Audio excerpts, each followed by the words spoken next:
This is LBC from Global, leading Britain's conversation with James O'Brien. A very good morning indeed to you. It is 4 minutes after 10 and the country, it appears, is still circling the plug hole. Jeremy Corbyn attempts today to consolidate his own party's position on Brexit. Hey, you know, better late than never. But it is something of a dog's dinner, as we shall no doubt discover. We're also going to have a look at this decision, this imminent decision, because I suppose it could still be defeated in the House of Commons to open up another runway at Heathrow. Don't groan, and if you're not listening in London, I live in the flight path of Heathrow, so I've got a vested interest in this. But when you look at the SNP being persuaded to support the idea by the promise of 16,000 new jobs, you have to recognise it's a genuinely national issue. Having said that, don't snigger at the back when I say I still struggle to get my head around why we need another runway, because I've never met anyone who couldn't get a flight. I don't know about you, but I just got back from my little holiday, and I've never not been able to go on holiday because there aren't enough planes taking off from Britain. It's possible I'm missing something about international aviation under that analysis. It's perfectly possible that I'm not as well. And staying with transport, do you know, I always mention a couple of times when I've been away for a few days. I can't help it. It's part of the way the lens through which I view the world adjusts itself. But I have to tell you that when you step out of the bubble for a while of having to immerse yourself every single day in the major issues of the moment, something that I consider to be a unique pleasure and privilege, but which also you do need a little bit of light relief from, otherwise you'll go absolutely tonto. Chris Grayling. I sat up on a Greek beach a week ago. I just sort of been checking Twitter, which I did sporadically, just to pick up on the big newses. I've turned into Gollum. To pick up on the big news issues of the moment. Newses, my precious. I sat up on a Greek beach, and I just thought, if you had to pick something or someone emblematic of everything that is just nuts now about the way Britain is being governed, I think you'd have to not reach for the weapons-grade hypocrisy and dishonesty of a Boris Johnson, or the sort of appalling, what do you describe it as? A dissembling sort of fraudulence of a Jacob Rees-Mogg, or the sort of the stuffing-free shell of a Jeremy Corbyn. You had to pick someone utterly emblematic of all that is rotten in British politics at the moment. I think you'd go for a Chris Grayling. I really do. Made an absolute mess of the Justice Department. The legal system still suffering from the repercussions of some of the legislation he introduced without apparently understanding it. Massive handouts for private companies running a probation service that's disappearing into the ground as we speak. And he gets rewarded with transport. If you are relying on trains at the moment to go about your daily business, the chances are that you're having something of a nightmare.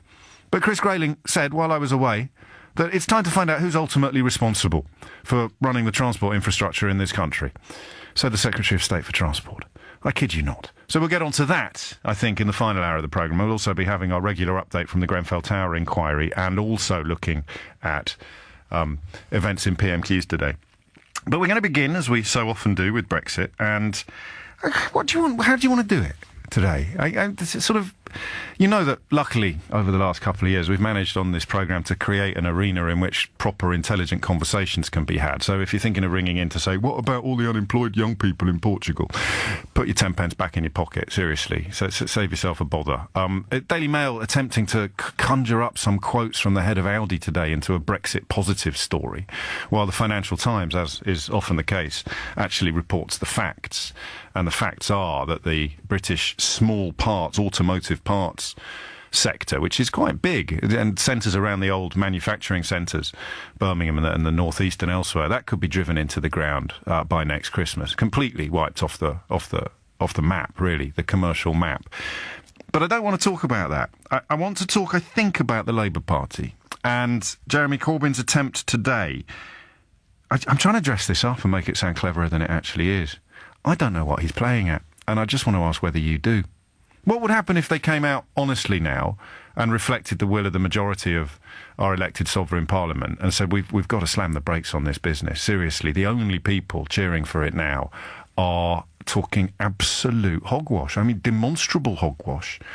Kieran, the van driver, who we introduced you to shortly before I went off on my holly bobs, has become something of a resistance leader in the interim, pointing out, I gather, on this very radio station to Jacob Rees-Mogg that the bloke who delivers stuff to the European Union every day probably knows a little bit more about delivering stuff to the European Union every day than a bloke who lives in an ivory tower replete with 417 double-breasted suits.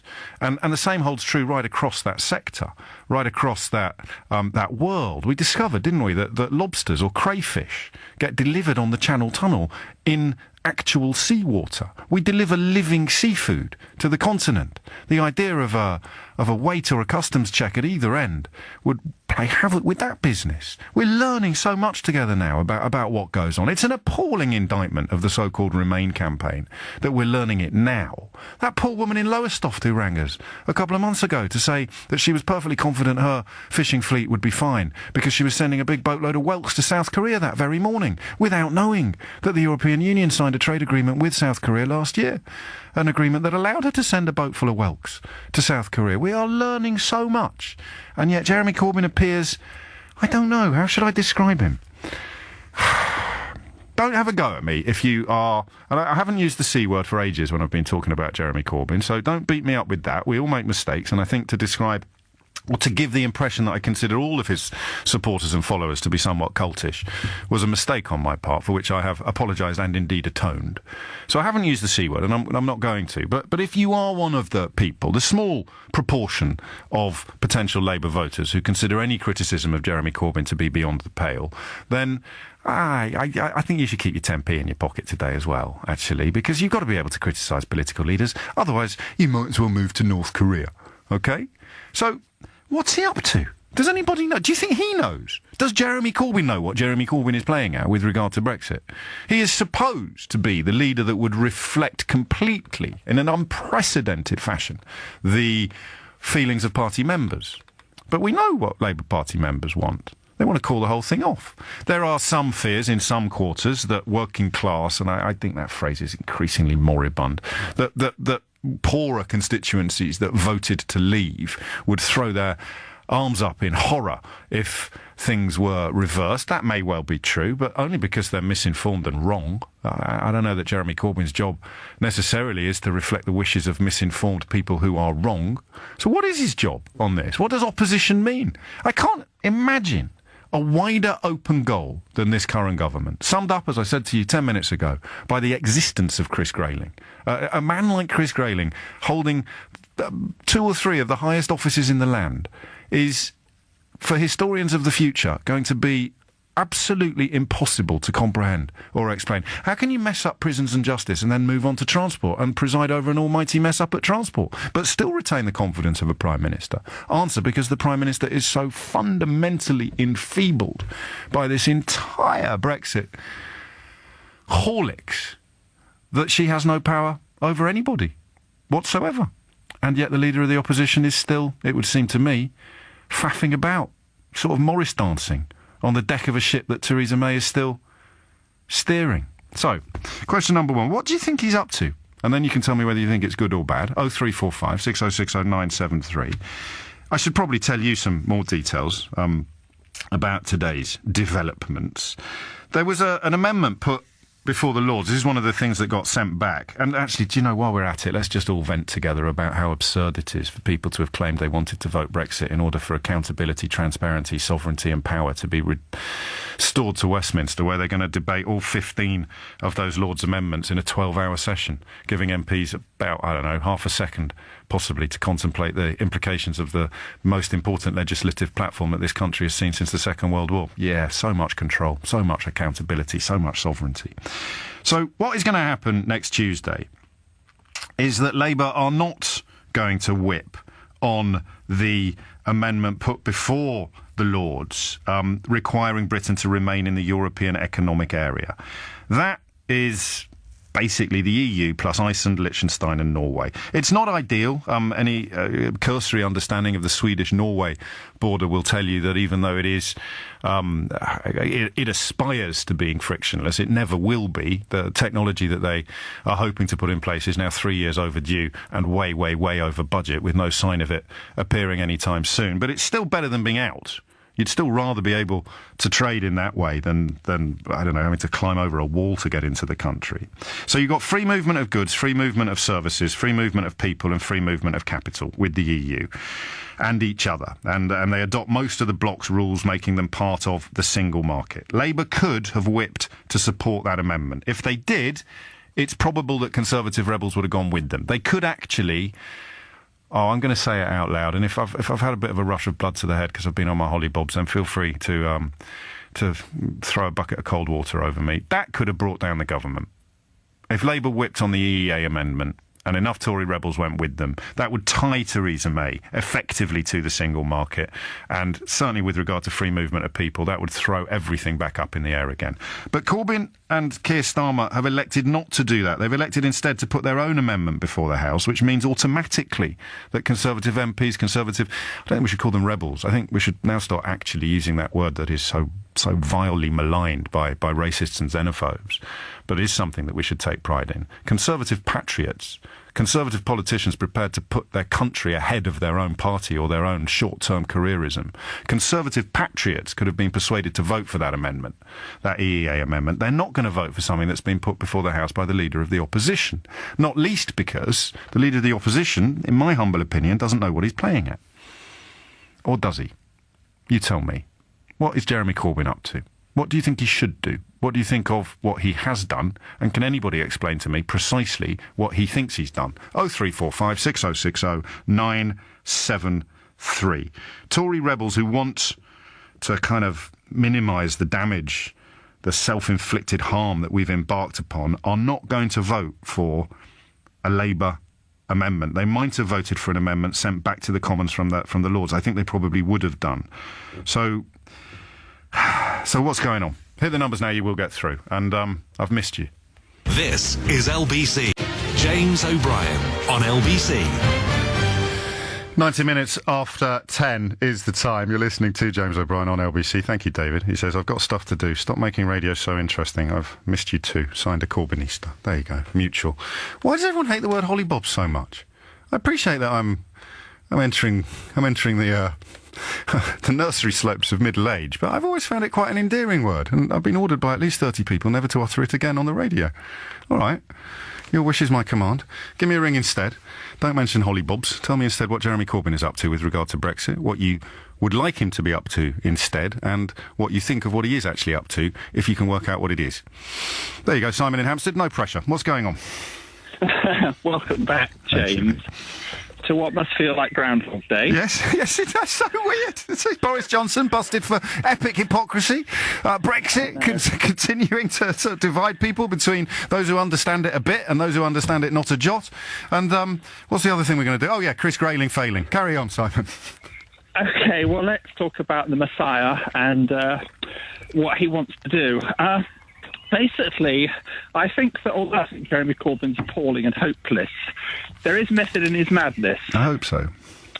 And let me explain what I mean by that. Basically, he has a lot of vulnerable seats up north. If he were to go full bore, pro-Remain, really, do the sensible thing, he's vulnerable up there. If, however, he does what he's doing, which is putting forward nonsense suggestions, which the EU have already said are not possible. He has the appearance of wanting to, get the right economic deal. So this is, I said I was going to nick it and pass it off as my own, but the rather excellent Lewis Goodall over at Sky News has done this comparison with what Harold Wilson and David Cameron did. We can get what we have at the moment, but at a lower cost. It worked for Wilson, ultimately not for Cameron, but it only works in the run-up to an election, and that's all Labour needs for now. So you think he's playing the undeliverable golden goose. We have the spectacle in London, which I think we can agree is basically a Labour town now. Our local MP, Tulis Sadiq, is Labour, and it's a pretty Labour town. Yes. We have Kate Hoey, who is off the scale anti-EU. She's a complete total Brexiteer. Yes, I'm told that neither she nor Jacob have accepted Kieran the van driver's offer to accompany him on a trip to the continent to see how borders actually work. The price. But the point. Did you see? Sorry to interrupt. I've got verbal diarrhea. Hang on, I've been on holiday. I need the oxygen more than you do, Simon. And you got birdsong tweeting in the background. Did you see what Daniel Hannan said about Switzerland while I was away? Please remind me. One of the reasons why Switzerland has such a healthy relationship with the European Union is that it's not part of the common fisheries policy. That would be landlocked. That would be landlocked Switzerland. Seriously, I go away for 1 week and things go even madder than they were before I was away. Carry on, Simon. I interrupted you rudely. Yeah, so I was saying that Kate Hoey, notwithstanding her vehement position on Brexit, she got re-elected. Yes. She got re-elected.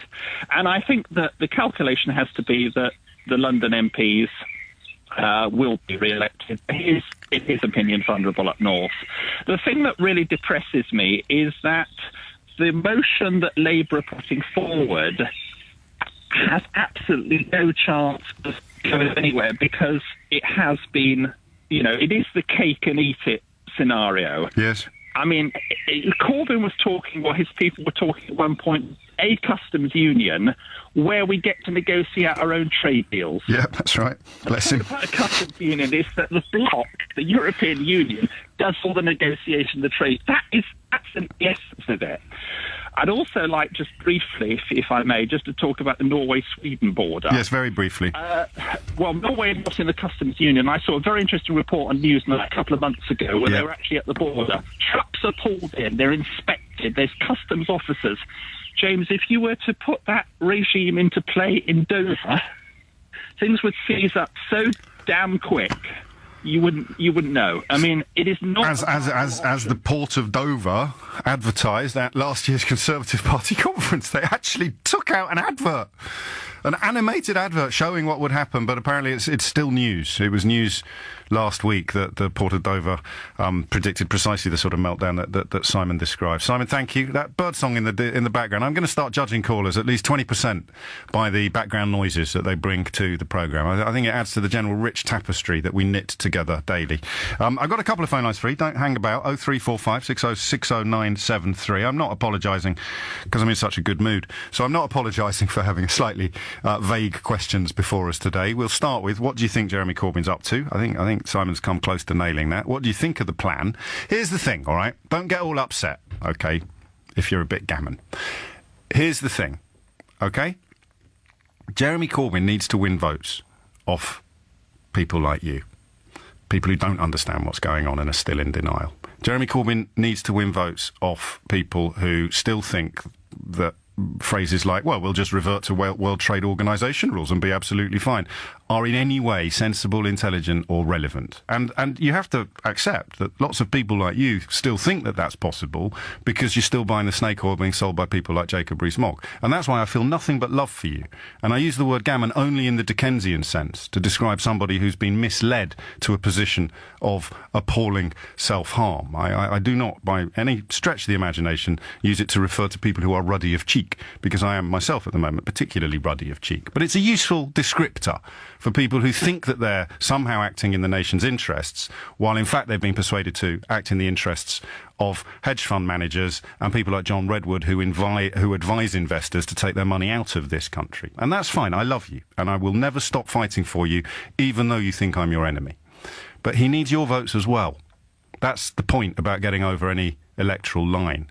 Then he's got this other problem, which is any of the economic reforms he wants to bring in, which we might find attractive, some of the renationalisation stuff is beginning to look irresistible. It's going to be rendered 100 times harder by the economic damage that would be done by pursuing Brexit.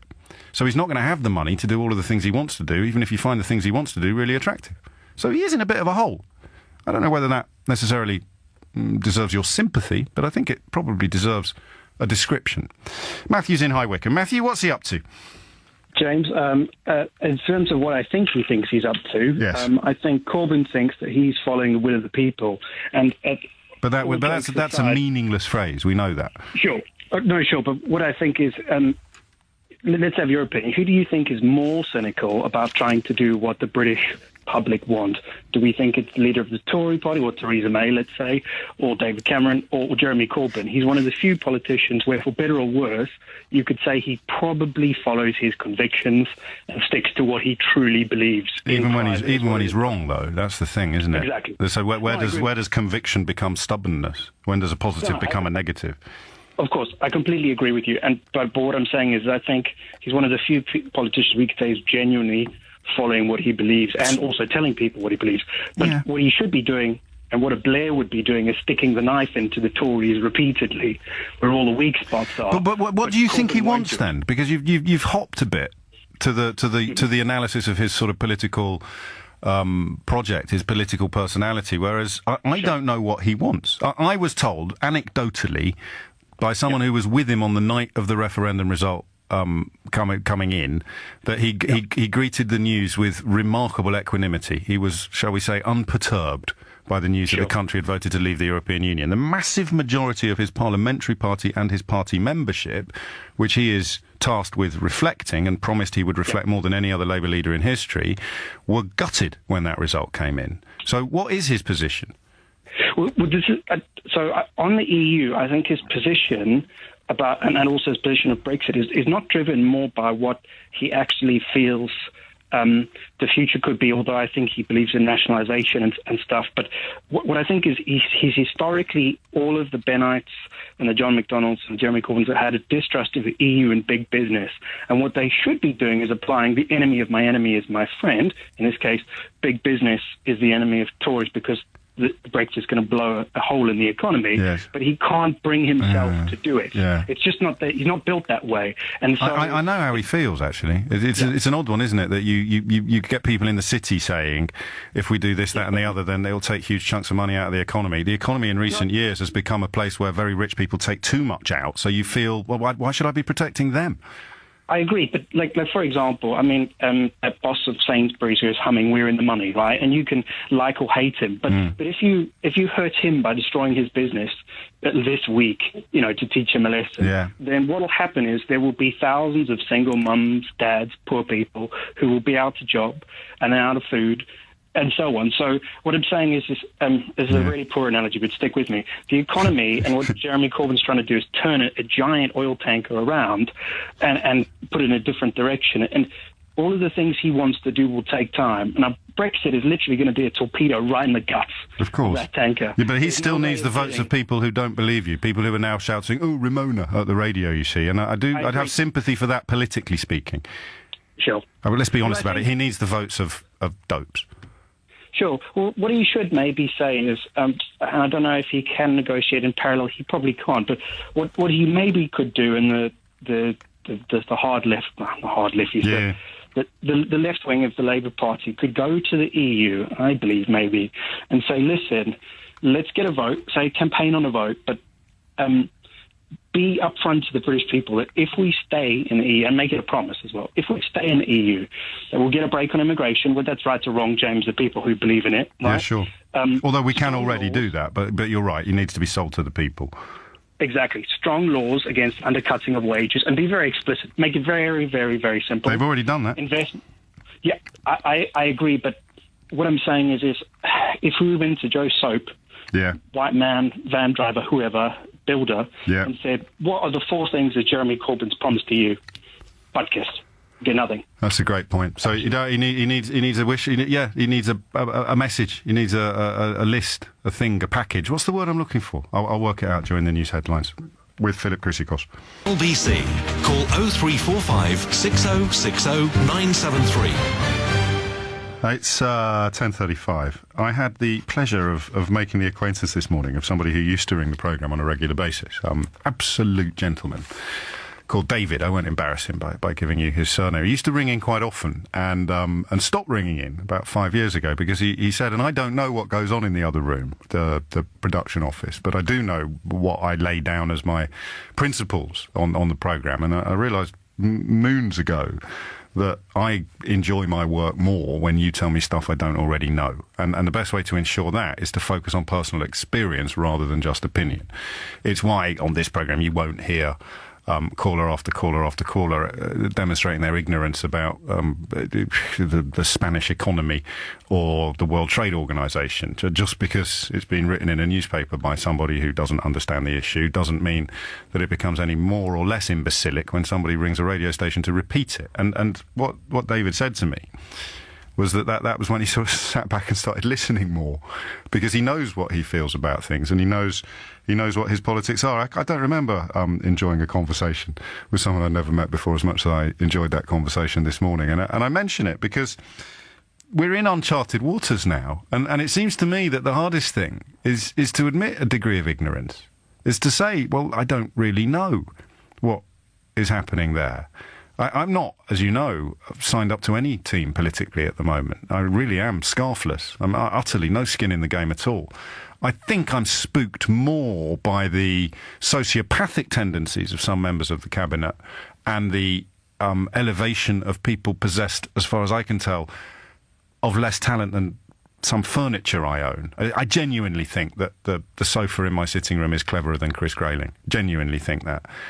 But I look at Jeremy Corbyn and I think, well, I don't know, I think my fridge might be brighter than you. So I've got these problems on all sorts of fronts, politically speaking. But when it comes to what Labour are doing with regard to Brexit, I don't know. If the plan is to somehow derail the government, then today's announcement seems to me to be a mistake. But if there is division within the party about the EEA amendment, if there are, as the first caller Simon suggested, constituencies where Labour MPs worry they would lose if free movement of people got hung around the Labour Party's neck, and you can see why that might be a real fear, then you come to the question of what should they have done instead? The Conservative, the patriotic wing of the Conservative Party that's putting country ahead of career at the moment, the Anna Soubry's, the Ken Clarks, the Dominic Greaves, they're not going to vote for a Labour Party amendment. So what is he hoping to achieve? Is he just waiting for the wheels to come off and then hopefully win a general election? In which case, what does he do after what's the Labour Party's Brexit policy after a general election? And I make no apology for saying the three most important words in the English language. I don't know. I do know, however, that I've got two phone lines free presently, so if you can answer any of these questions, what do you think he's up to? What do you think of what he is up to? And what do you think he thinks he's up to? The number you need is 0345 6060 973. Alex is in Camden. Alex, enlighten us. Hello, James. Nice to have you back. Got goosebumps. Look, it's that good. The two parties, the Tories, the Labour Party. The Tories have got a hardline Brexit lot that we all know about, led by Rees-Mogg. And then they've got these traditionalists who want us to stay in the EU as it was. They're not listening to the public. Or as it could be. I don't know. I mean, I don't think anyone's going to sit here and say, well, did you see what Justin Welby said yesterday, the Archbishop of Canterbury? No, I didn't catch it. What did he say? He said the European Union is the finest human creation since the Roman Empire. I have to say, even I, as a fully paid up leader of the resistance, even I had a bit of a chuckle at that one. No, I voted Remain like yourself. But the thing is, I feel like I'm a bit more of a realistic Remainer, James. Yeah, because I feel possible. That with Labour, you've got... I think Corbyn wants the soft Brexit, but he's at risk because the Conservatives are always going to paint Corbyn as somebody who doesn't want to go through with Brexit and doesn't want to listen to the people. And Corbyn is a man of the people, or at least that's what he believes. Well, which people, though, Alex? Because the massive majority of the Labour membership is where you are. I hear you. I know. But I think the thing is that there are some Remainers who I get into arguments with on Twitter all the time because I feel that they're a bit tone deaf. That whatever you think of Brexit, the country is divided on. But you're back to legitimate concerns, aren't you? This is where we all went wrong, Alex. Allow me to briefly patronise you. Allow me to briefly patronise you, because what you're saying is that these Remainers are tone deaf to people claiming to have legitimate concerns. My discovery has been, and you could call this the law of Carswell, they're not legitimate concerns. You've got a bloke who's got No, a constituency I agree with 97% indigenous British people, and he says, my constituencies have legitimate concerns about immigration. He said, there isn't any immigration in your constituency. The legitimate concerns, and they're the people you're talking about. They need to be taught James, that their concerns are not legitimate. I do, but they're going to feel that they're being patronised. And I tell you how That's very true, yes. I'll tell you how you address it, and I think this is where Corbyn is strong. Go on. There is a democratic deficit. The reason people feel as they do is because of that democratic deficit. And the only way you address it is you've got to take on board the concerns that are expressed, whether they're justified completely or not. Yeah. You've got to take them on board, and you've got to show that you're at least acknowledging the concerns. And I think this approach that he's talking about, where you say, okay, it's not about having your cake and eating it. It's saying we're going to go to the EU and saying this is what's going to work for the UK. We like you guys. We want to work with you. This is what's going to work for us. It's less delusional. No, it isn't. You're back to David Cameron. No, because Yes. David Cameron approached it from an ultimatum point of view. He said, I'm going to go to the EU. I'm going to ask for... We've already voted to come out. So everybody will know within the EU that any approach that says, look, we know we can't cherry pick, but what can we get that will allow the UK to maintain some elements, as strong as possible, of its economic strength that it's had over these 40-odd years. Interesting. Because the risk is, the real risk is that, and I think Corbyn, it's so easy for Chuka and Anna Soubry on the outskirts of their respective parties. It's easy for them, because if you completely ignore some of these misconceived concerns, you maintain this democratic deficit. That's where the EU's lost out. It hasn't done what Uber is doing now and trying to do a charm offensive. It's not. Well, they didn't think it was their job, did they? And they were told to butt out during the referendum campaign. I like your analysis. Too late. I like your analysis, but it hinges upon. I think it does, if I've understood it correctly. Yeah. It hinges upon the belief that there's something that they could give us that they haven't already. And if you speak to anybody, I told you, I think last month I met an old friend from LSE who's really involved in all this stuff, and she said to me that no one can understand it. And I said, what paper do you read? What English paper do you read? She said, the Financial Times. I said, read the Mail. And she phoned me back a week later and said, oh yeah, I get it now. I completely understand it now. And that's the problem, because for them, they look at us and they say, you're not in Schengen and you're not in the Euro. So all of our Eurosceptic problems that we have are nothing compared to yours. You're not in Schengen and you're not in the Euro. So what the hell are they going to give us as a sweetener that is denied to the rest of the members? James, look, you've done an outstanding job on this issue. It is a monumental. It's a monumental problem. But the thing is, so much of British politics is based on perception. Yeah, I know. Or look at the constituencies up north and the way they've been voting, particularly in by-elections. That must concern the Labour Party. That look, they half of their electorate up north could be lost if they are seen to ignore this democratic deficit, perceived. And I totally accept. You can say we need better education. People need to understand the issues more. But nonetheless, there is this perception. Yeah. And all Corbyn is trying to do is get the nation back together, because we can't succeed in that's why, although I voted Remain, I am now what's called a realistic Remainer. I think we need to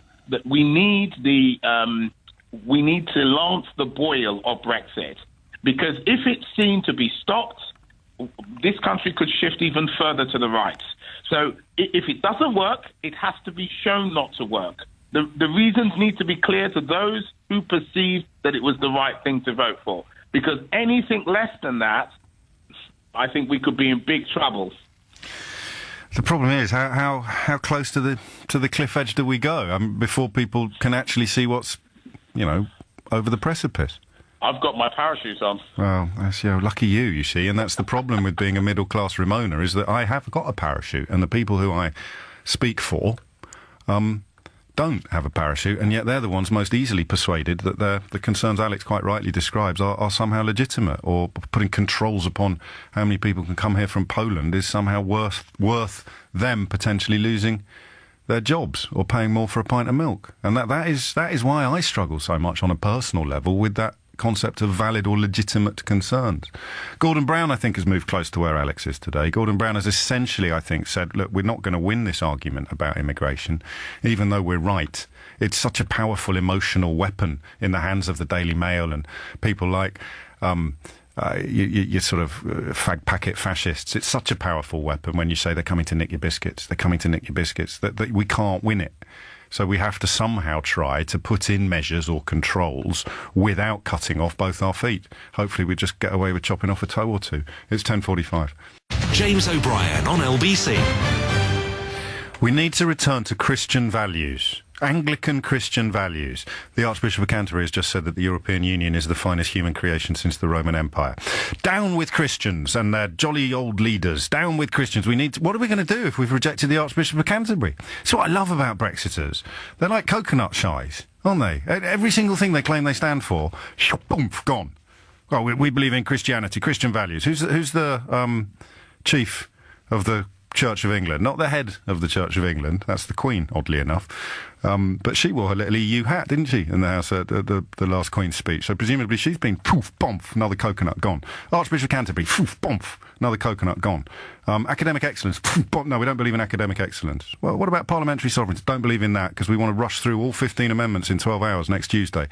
What, without debates and votes and stuff? Yeah, no, votes are bad, man.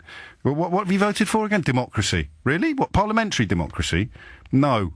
Sort of a different sort of, a kind of, well, anyway, down with the Archbishop of Canterbury. What's Jeremy Corbyn up to? 10 minutes to 11 is the time, and I think specifically with reference to Brexit, if you've just seen him down at his allotment, putting out his peas, that's probably not that interesting at this point in time. What is he up to, Brexit-wise? Alex's analysis is coming for an awful lot of praise on social media. Incorrigible FCA, however, one of my most assiduous and valued contributors, disputes, as I do, that analysis of the Leave vote up north. There are not many Labour constituencies where a majority of Leave voters also back Labour.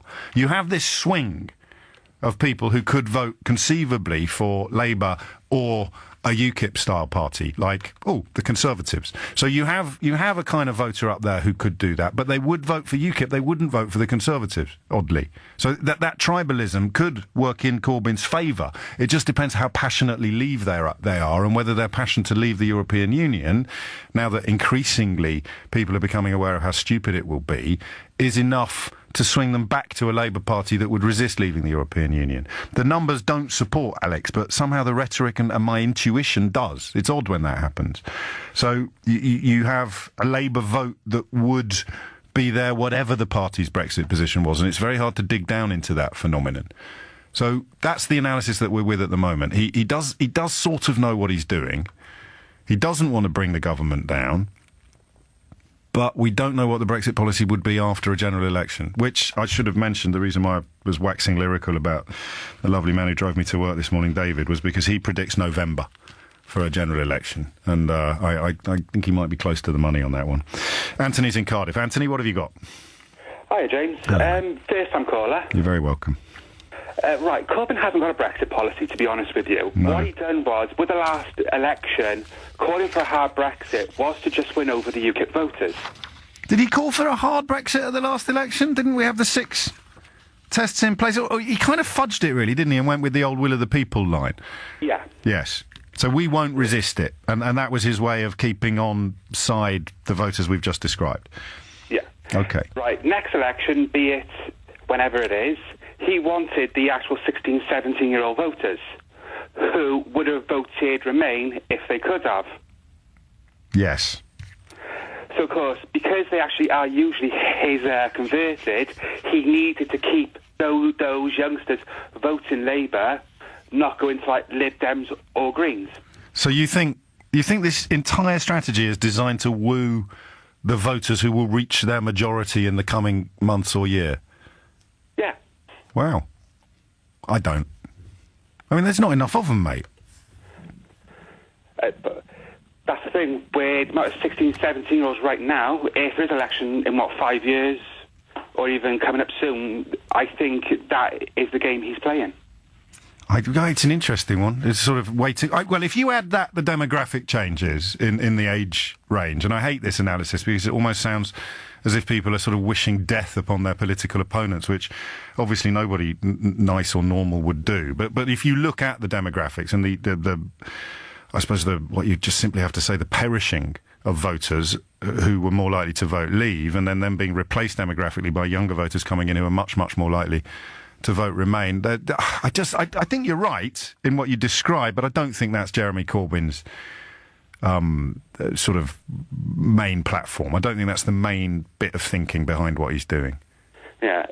I think he actually was scared of his actual supporters going back to the Greens, who wanted to actually stay in a single market customs union, don't have Brexit. He needed to actually keep those votes as well. Yeah.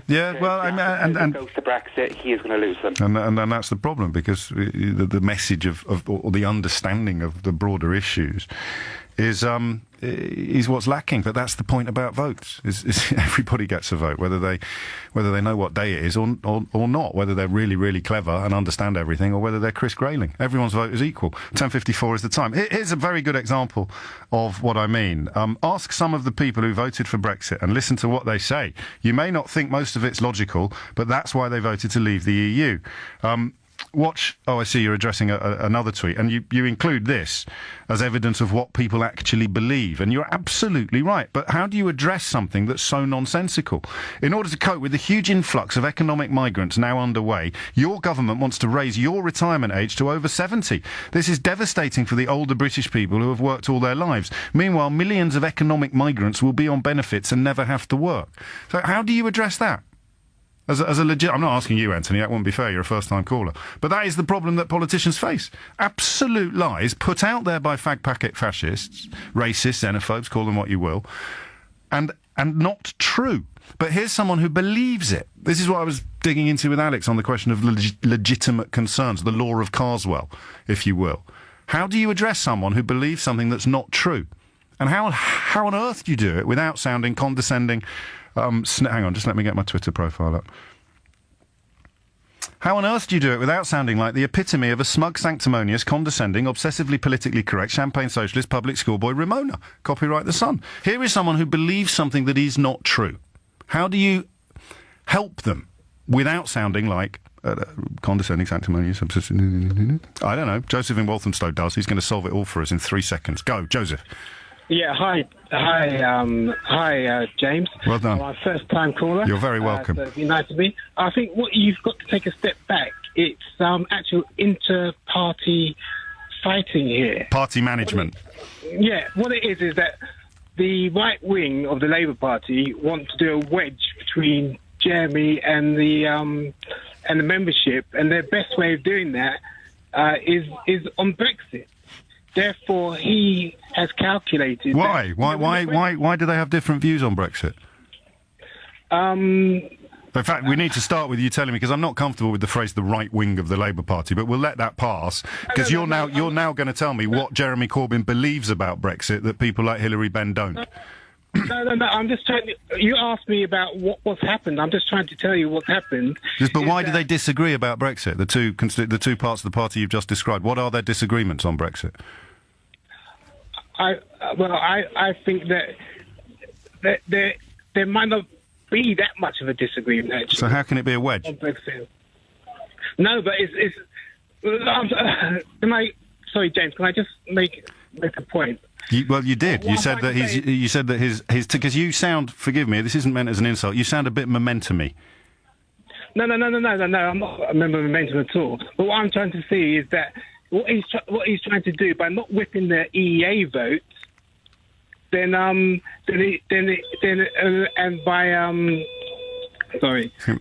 so you're not on life support, are you, Joseph? Having a free vote on that, then he can stop Chukwamuna, Leslie, and all the other guys. But why? Unless you tell me what they disagree with on Brexit.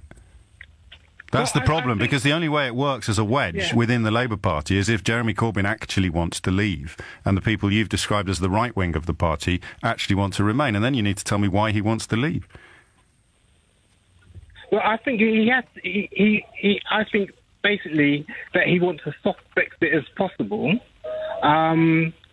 And that's what he's going for, really. Well, that's what they want. And the best way to get a softer Brexit as possible would be to sign up to the EEA amendment. And then you'd bring over the patriotic Conservatives who are putting country before party or before career. But the EEA model, I think, it causes a number of problems, like the last caller was saying. It causes fewer problems than the unicornist policy that he's apparently punting today, which is we'll go there and they'll give us a really special deal, but we can't tell you what it is until after we've won the election.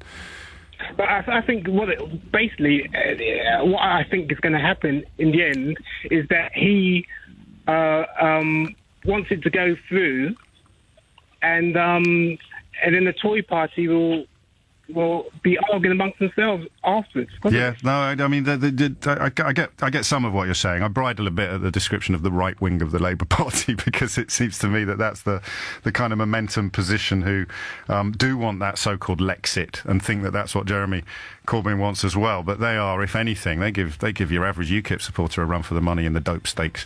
It's coming up to 11 o'clock. 0345 606 0973 remains the number that you need to contribute. Lots of first-time callers that hour, which is really gratifying when you've been away for a few days. And it reminds me to thank Majid Nawaz for doing such a sterling job when he could be bothered to turn up on time. For doing such a sterling job sitting in this chair during my recent vacation. Is that all right for you now, Hollybob phobics? Can I say vacation? What's wrong with holiday? I don't know. Next, Boris Johnson vowed to lie down in front of the bulldozers in the event of a third runway being built at Heathrow. Anybody got a spare bulldozer? On your radio, on your phone, and here. Play LBC. Leading Britain's conversation. This is LBC.